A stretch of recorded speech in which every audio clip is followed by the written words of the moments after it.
चलिए आज हम शुरू करते हैं द हिंदू न्यूज़पेपर 7 जून के कुछ विशेष खबरों की, जिसमें 3 बड़ी खबरें थीं। एक खबर आपका नाता प्रथा, और दूसरी खबर है नीट स्कैम, और तीसरी खबर आपके प्रमोटर्स क्या है या प्रमोटर्स की परिभाषा क्या है। और उसके इन 3 तथ्यों के बाद हम कुछ अन्य महत्वपूर्ण तथ्य देखेंगे जो परीक्षा के दृष्टि से बहुत ही महत्वपूर्ण होंगे। आइए चले हम एक एक खबर के बारे में बात करते हैं। पहला आपका है नाता प्रथा। ये देखिए, ये जो एक प्रथा है राजस्थान, गुजरात, मध्य प्रदेश और यूपी के कुछ इलाकों में प्रथा देखने को मिलती है। इस प्रथा में होता क्या है कि इस प्रथा में जो बिना किसी कानून वैधता या तो मात्र स्टाम्प पेपर या शादी के नाम पर लड़कियों को क्या बेचा जाता है। इसमें होता क्या है कि इसमें ये ऐसी प्रथा है जिस प्रथा में लड़कियों को उनके माता पिता द्वारा क्या करता है, कुछ पैसों के लिए उन्हें बेच दिया जाता है। और हाल ही में एक ऐसी घटना मिली है राजस्थान में घटना देखने को मिली। उसमें हुआ क्या कि एक लड़की का पिता अपने बच्ची का मतलब मिसिंग केस दर्ज कराता है, जिसमें बच्ची को लापता बताया जाता है। लेकिन जब पुलिस इस मामला का मतलब इस मामले की छानबीन करती है तो पता चलता है कि उसके पिता ने उसको क्या किया, एक मतलब गांव की मौजूदगी में या गांव के लोगों की मौजूदगी में उसके पिता उस बच्ची को क्या कहते हैं 2.5 लाख रुपए में बेच दिए थे। लेकिन 2.5 लाख रुपए जिधर 2.5 लाख रुपए में केवल 60,000 रुपये उसे मिला था और बकाया राशि बाद में देनी थी। और जब पैसा नहीं मिलता है तो उसके पिता ने क्या किया कि उस लड़की को वापस लाते हैं और किसी दूसरे को बेच देते हैं। और इसलिए जब दूसरी जगह वो लड़की बच्ची जाती है तो उसके साथ मतलब मारपीट या मतलब उसके साथ वो उस मतलब प्रताड़ित किया जाता है। और वो बच्ची करती क्या है कि इतना प्रताड़ित मतलब झेल नहीं पाती है, प्रताड़ना को बर्दाश्त नहीं कर पाती और जहर खा करके मर जाती है। और ये जब बाद में पुलिस इसका मतलब कि जो खुलासा करती है तो मामला ये सामने आता है जो द हिंदू न्यूज़पेपर में दिया था आज के डेट में। अब इसके बाद हम बात करेंगे नाता प्रथा। तो अब ये जो सूचना मिलती है एनएचआरसी को, ये इसके संज्ञान में जब इसको अपने संज्ञान में लेती है एनएचआरसी। ये एक संस्था है जो एक वैधानिक संस्था है। ये क्या वैधानिक संस्था, इसको संसद द्वारा किसी विशेष कानून के तहत बनाया गया है।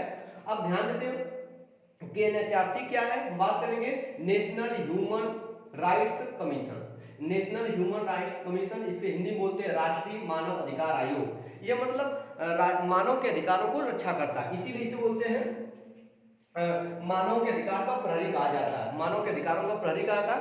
अब बात ये होती है कि इसकी स्थापना में 12 अक्टूबर 1993, ठीक, इसकी स्थापना 12 अक्टूबर 1993 के तहत होती है। इसका हेडक्वार्टर मिलेगा अर्थात मुख्यालय मिलेगा वो नई दिल्ली मिलेगा।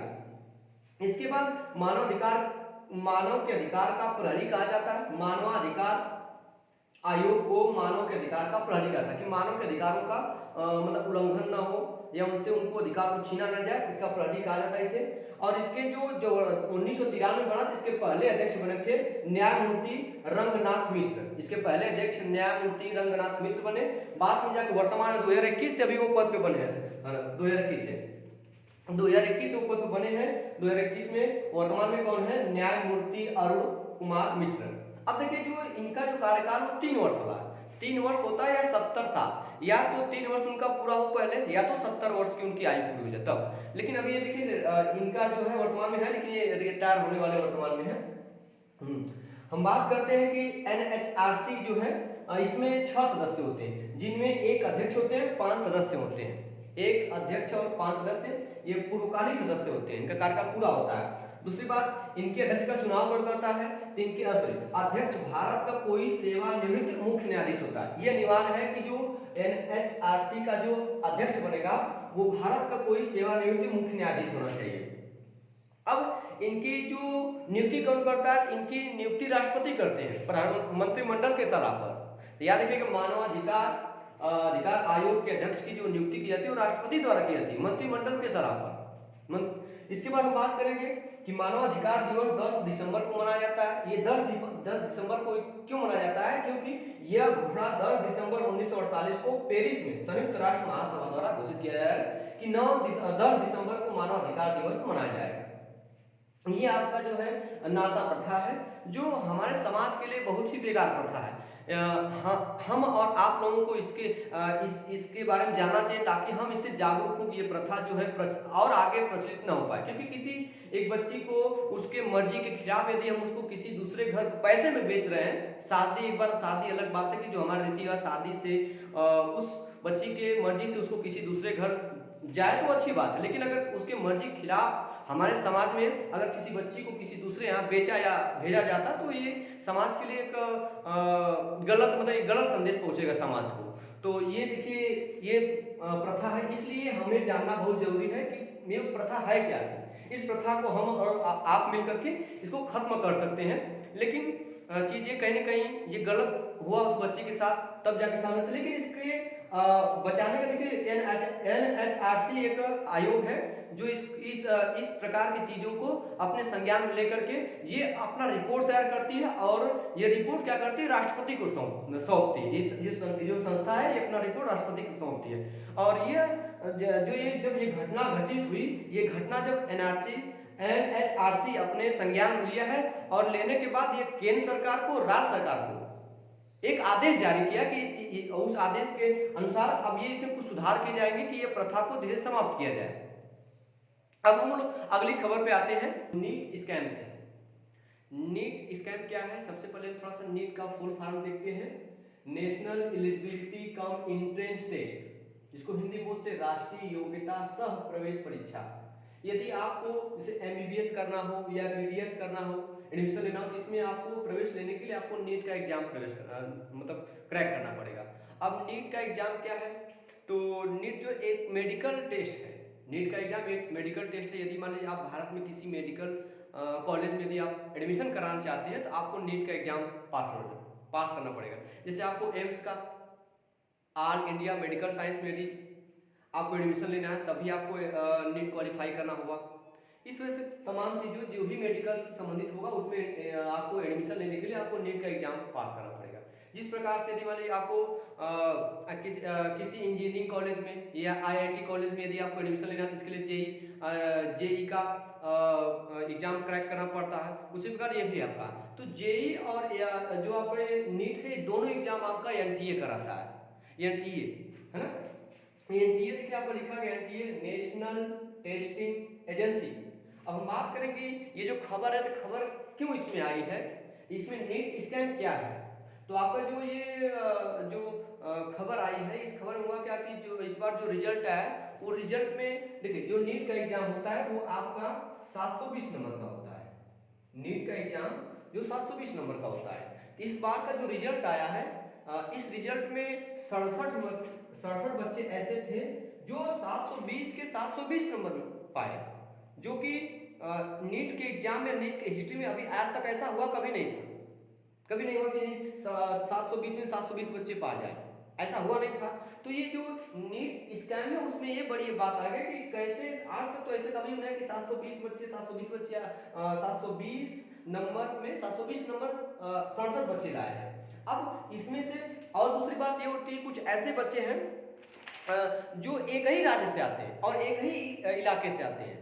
इस पर सवाल खड़ा होने का मतलब ऐसे सवाल नहीं होगा, क्योंकि 720 में 720 नंबर आया 67 बच्चों का, और कुछ बच्चे ऐसे थे जिनका 718 719 इतना नंबर था, जो आज तक किसी बच्चे, बहुत कम ही मतलब 720 किसी का नहीं हुआ, 718 हुआ नंबर कि आज तक 720 किसी का नहीं हुआ। और दूसरी बात यह है कि जो बच्चों का एग्जाम हुआ, जिन बच्चों का 720 में 720 आया, उन बच्चों का जो क्षेत्र वो एक ही क्षेत्र से आया। इसका मतलब ये सवाल खड़ा करता है कि एक ही क्षेत्र के बच्चे, एक ही सेंटर पे बच्चे 720 नंबर आ गए, तो एक प्रकार का जो है संदेह उत्पन्न कर सकता है। तो जो NTA पे जो ये आरोप लगा है, वो ये सब को देखते हुए लगा। और दूसरी बात समझेगा कि जो NTA में सफाई क्या कर रहा है कि जो है, और देखिए एक बात और कि 7 ऐसे बच्चे थे जो जिनका सीरीज एक ही था, और वो पांचों के उसमें से 5 बच्चे हरियाणा के किसी एक इलाके से थे।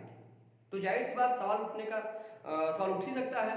और दूसरी बात करेंगे कि अब NTA क्या कर रहा है कि इस बार जो है NTA से सवाल पूछा गया कि 720 में से 720 नंबर बच्चे कैसे पाए, तो वो अपना जो सफाई या सफाई दे रहा है कि नहीं, कि जो है कि इस बार जो बच्चों को गेस मार्क दिया गया। गेस मार्क मतलब जो एक्स्ट्रा मार्क दिया जाता है, जो बच्चे जिन बच्चों को समय कम मिला उनको एक्स्ट्रा समय दिया गया।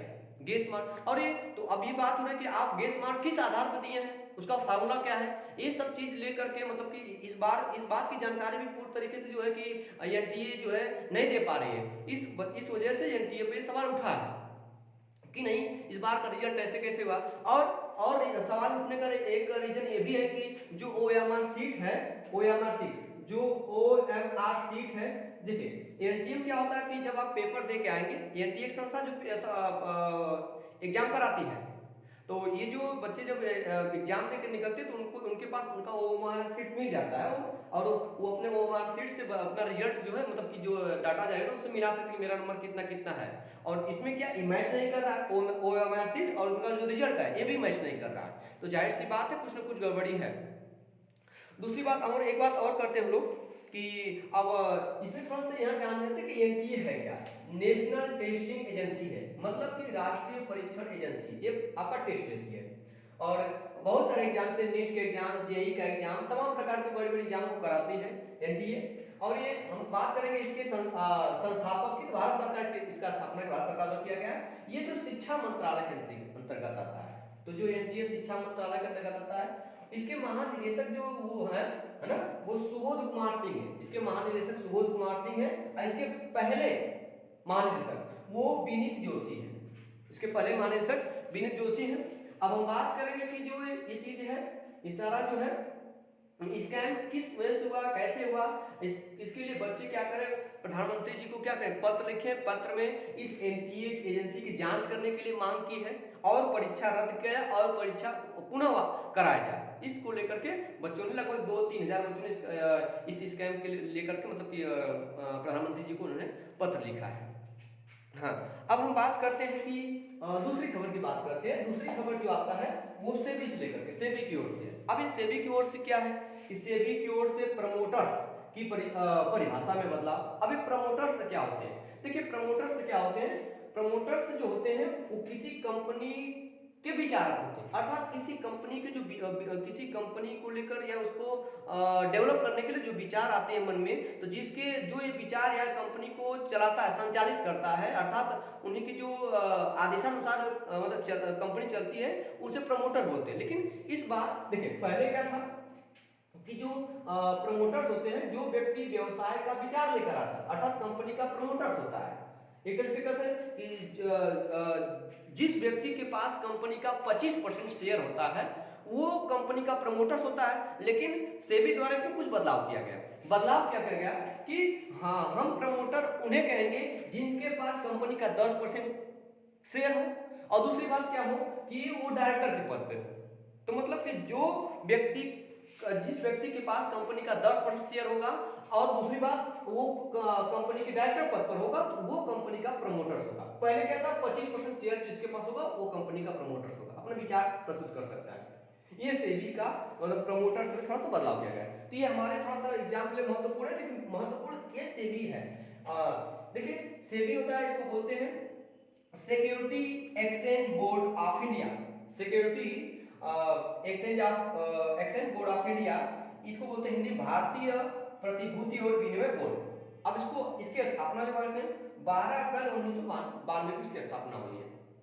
अब इसका हेडक्वार्टर जो मिलेगा, मुख्यालय वो मुंबई, महाराष्ट्र मुंबई मिलेगा, और इसकी जो अध्यक्ष है वो वर्तमान में वो माधवी पुरी बुच है, जो पहली महिला अध्यक्ष है। तो सेबी की पहली महिला अध्यक्ष कौन हुई आपकी, माधवी पुरी बुच है। ये जो था का जो आज की जो महत्वपूर्ण खबरें थी उनके बारे में जान गए। अब हम लोग बात करेंगे थोड़ा सा इसके भारत की कुछ प्रमुख जनजातियां, अन्य तथ्य के बारे में जानते हैं कि भारत की प्रमुख जनजातियां, इसमें जो 2-3 बड़ी जनजातियां भारत की, उसके बारे में थोड़ा सा चर्चा हम करेंगे। देखिए ये भील जनजाति है जो भारत की सबसे बड़ी जनजाति भी जनती। अभी हाल ही में बिहार में जो एक बीपीएससी बिहार में जो टीचर का एक एग्जाम हुआ है, उसमें ये पूछा गया था कि भारत की सबसे बड़ी जनजाति कौन है, तो भारत की सबसे बड़ी जनजाति जो है वो भील जनजाति है, ठीक। और ये पाई कहां जाती है, देखिए क्रम लिखा गया, इसी क्रम में पाई जाती है। सबसे पहले राजस्थान में, आंध्र प्रदेश में, छत्तीसगढ़ में, गुजरात में, महाराष्ट्र में, ये इनका है। मतलब भील जनजाति जो पाई कहां जाती है, राजस्थान में, आंध्र प्रदेश में, छत्तीसगढ़ में, गुजरात में और महाराष्ट्र में पाई जाती है। और हम दूसरी जनजाति की बात करेंगे, जनजाति जो है, दूसरी जनजाति गोंड जनजाति है। ये भारत की दूसरी सबसे बड़ी जनजाति गोंड जनजाति। ये कहाँ पर है? छत्तीसगढ़, मध्य प्रदेश, उड़ीसा, आंध्र प्रदेश। इनमें कुछ इसमें कुछ विशेष दिया गया था। इनके देवता कौन थे? बूढ़ा देव और दूल्हा देव। देख रहे हैं, बूढ़ा देव, दूल्हा देव, बूढ़ा पेन, ये इनके देवता हैं। बूढ़ा पेन सूर्य देवता हम लोग के हैं, वही सूर्य देवता को हम बूढ़ा पेन कहते हैं। ये इनके प्रमुख जो है, मैंने लिखने का उद्देश्य ये है ताकि कुछ अजीब वर्ड आपको देखे तो आप समझ जाए कि ये चीज है क्या। बूढ़ा देव, दूल्हा देव, बूढ़ा पेन, ठीक है। और ये क्या करते हैं? ये भूत में, मतलब भूत हो गया, विश्वास करते हैं, जादू टोना में विश्वास करते हैं। तीसरी जनजाति है संथाल जनजाति। ये भारत की तीसरी सबसे बड़ी जनजाति है, जो झारखंड, बिहार, पश्चिम बंगाल और मध्य प्रदेश में पाई जाती है। तो तीन प्रमुख जनजातियां हैं। ये कृषक होते हैं, शिकारी, मतलब शिकार है, शिकारी मतलब एक तरह से करते हैं, शिकार करते हैं, शिकारी है ये, ठीक है। अगली बात करेंगे, चलेगा जी। आपके जो है आज के कुछ महत्वपूर्ण तथ्य जो मैंने आपके सामने प्रस्तुत किया, और आज के लिए इतना ही। और